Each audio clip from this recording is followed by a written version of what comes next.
Halo semuanya, selamat datang di Accounting Talk Podcast. Yeay! Kali ini kita bakal bahas topik yang sering banget muncul nih akhir-akhir ini, tentang acquisition and property, plant, dan equipment. Bareng aku sendiri Winona, dan ada dua teman aku nih sekarang, ada Grace dan Rija. Halo Grace, halo Rija. Halo juga Winona. Iya nih, topik acquisition, plant, property, and equipment ini nggak cuma penting secara teori, tapi juga berguna buat praktik akuntansi di dunia kerja kita nanti. Ini setuju banget sama Grace, akhirnya bisa ngobrol bareng tentang masalah topik ini. Nah, kita sekarang bakal masuk nih ke pembahasan tentang plant, property, dan equipment. Nah, menurut kalian apa sih yang dimaksud dengan plant, property, dan equipment? Mungkin bisa dijelasin Kak Dwija apa yang dimaksud dengan topik tadi itu? Oke, jadi PPE atau Property Plant dan Equipment itu aset berwujud yang digunakan untuk kegiatan operasional perusahaan dan bisa digunakan lebih dari satu periode akuntansi. Contohnya kayak mesin, kendaraan, mobil gitu-gitu. Jadi untuk PPE ini ada 3 jenis utama.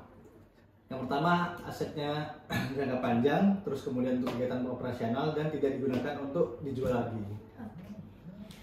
Oh, jadi paham. Oh, jadi beda banget ya sama persediaan. Kalau persediaan itu kan memang untuk dijual kembali nih.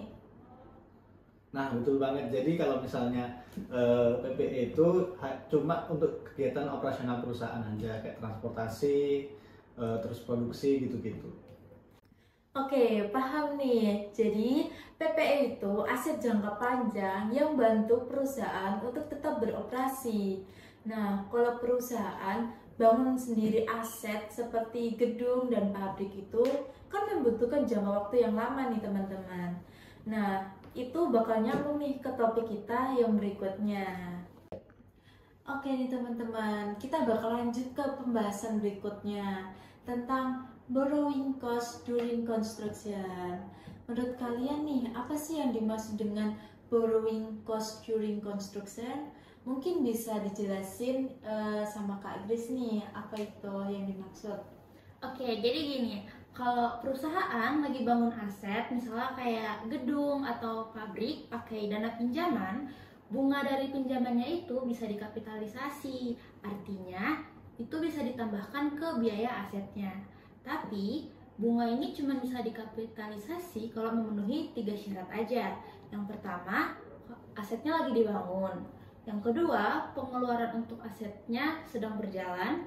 Dan yang ketiga, biaya bunganya benar-benar terjadi selama masa pembangunan. Nah, kalau pembangunannya udah selesai, bunga selanjutnya nggak boleh dikapitalisasi lagi, tapi langsung dicatat sebagai interest expense atau beban bunga pada laporan laba rugi.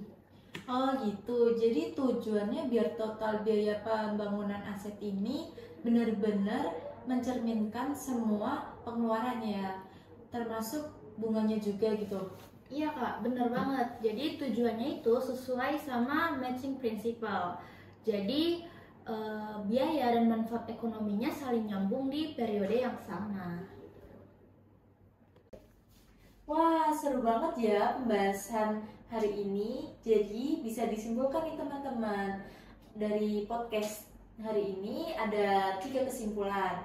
Yang pertama, PPE itu aset berwujud jangka panjang yang digunakan dalam operasi perusahaan.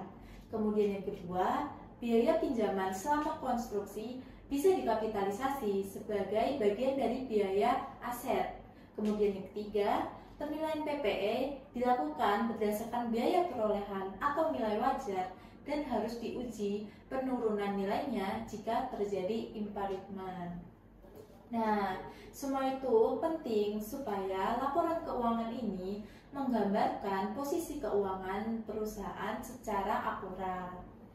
Nah, dari podcast hari ini terima kasih ya buat Kak Dwija, Kak Grace atas sharingnya. Semoga teman-teman yang mendengarkan podcast ini bisa lebih paham nih tentang acquisition and property, plan dan equipment. Sampai jumpa di episode berikutnya Accounting Talk Podcast. Bye bye.